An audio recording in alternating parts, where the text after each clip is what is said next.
Hello everyone, আপনারা সবাই তো হয়তো অনেক অ্যানিমেল দেখছেন, কেউ সিংহ দেখছেন, কেউ বাঘ দেখছেন, সবাই। বাট আজকে আমি নিয়ে আসছি আপনাদের কাছে একটা জানোয়ার অথবা পশু বললে ভুল হবে না, এবং যেটা আপনার কথাও শুনবে। The Gixxer SF 250 is here. তো আজকে রিভিউ করব জিক্সার এসএফ এর রাইডিং অভিজ্ঞতা কেমন ছিল, এবং সেই হিসাবে আপনাদেরকে তুলে ধরবো এটার ভালো এবং খারাপ দিকগুলো। Let's do it.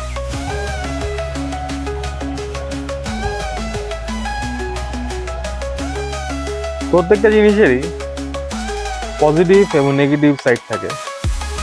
তো পজিটিভ সাইড নিয়ে পরে কথা বলবো, সবার আগে কথা বলবো হচ্ছে নেগেটিভ সাইড নিয়ে। এসএফ 250 এই ক্লাচ আর গিয়ার সেই 150 মতোই আছে। আগের 150 সেকশনে যেমন হার্ড ছিল, 250 সেকশনও সেম জিনিসটাই আছে। ক্লাচ এবং গিয়ার শিফট তুলনামূলক হার্ড হয়ে আছে এখনো। এরপরে আমি বলতে চাচ্ছি যে আমি যে ইস্যুটা পাইছি সেটা হচ্ছে আমাদের এই ফ্রন্ট ব্রেক নিয়ে আপনি কোনো প্রবলেম পাবেন না, কিন্তু প্রবলেম যেটা হবে আমার কাছে মনে হয়েছে যে ব্রেকিংয়ের বাইকটা খুব একটা অ্যাগ্রেসিভ না। সেকেন্ডের জন্য মনে হবে হয়তো বা বাইকটা খুব একটা হচ্ছে না বা ব্রেকটা হচ্ছে না, কিন্তু ব্রেক হয়ে যাবে সময় মতো। পিছের ব্রেকটা নিয়ে আমার কোনো ইস্যু নেই, পিছের ব্রেকটাতে আমি ফাইন পাইছি। বাট ফ্রন্ট ব্রেকে আমার কাছে মনে হয়েছে ব্রেকিং বাইকটা আরও ভালো করার অনেক অপশন ছিল, বিকজ ব্রেকের অ্যাকচুয়ালি ইমপ্রুভের কোনো শেষ নেই। প্রত্যেকটারই তো পজিটিভ এবং নেগেটিভ সাইড থাকে, এবং সবারই নেগেটিভ সাইড থাকে। ইভেন আপনার ড্রিম গার্লেরও নেগেটিভ সাইড আছে।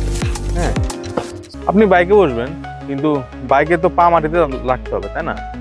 তো সেই হিসাবে ক্ষেত্রে আমি বলতে চাই এই 250-তে কিন্তু পিছের চাকায় 150 সেকশন দেওয়া হয়েছে। তো এই 150 দেওয়াতে যেটা হয় যে সিট হাইটটা কিন্তু 150-র মতো আর নেই। 250-তে সিট হাইটটাও বেশি। আমি 5 ফুট 9 এবং আমার সিটিং পজিশনটা দেখাচ্ছি। এই হচ্ছে আমার সিটিং পজিশন। অলরেডি যেহেতু এটা নিয়ে 2বার হাইওয়েতে উঠে গেছি। ফার্স্টেরটা ছিল বাংলাবান্ধা এবং সেকেন্ডটা ছিল হচ্ছে রাঙামাটি রাজস্কুলের দিকে।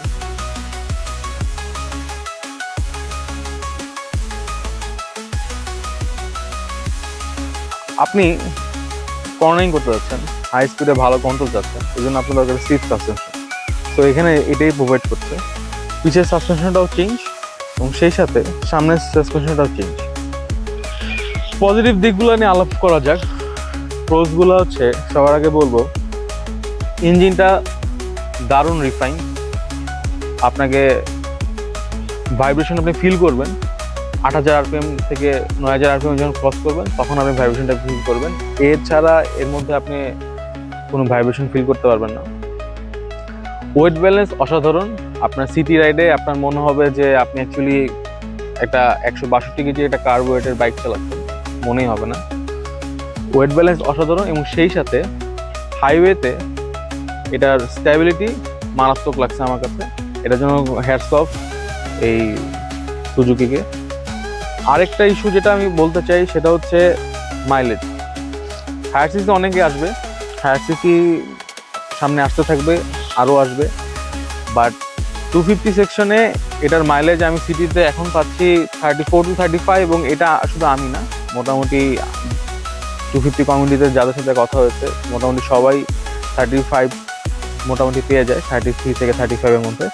এবং হাইওয়েতে আমি এটা 2বার মাইলেজ টেস্ট করছি, একবার আমি 39 পেয়েছি, আরেকবার 41-এর মতো পেয়েছি। 250 সিসির ইঞ্জিন, যেটার হচ্ছে টোটাল হর্স পাওয়ার 26.5 এবং টর্ক হচ্ছে 22.2, আপনাকে হাইওয়েতে এনাফ কনফিডেন্স দিবে যে কোনো সিচুয়েশনে।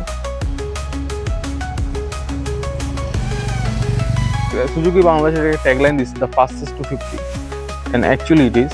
মানে আমি যতটুকু দেখছি 6.43 সেকেন্ডে এটা 0 to 100 কমপ্লিট করে। তো সবশেষে বলতে চাই এসএফ 250 সিটি রাইড এবং হাইওয়ে সমানভাবে সব জায়গায় দাপটের সাথে চলতে পারবে। তো সবাই হেলমেট পরে রাইড করবেন এবং স্টে সেফ।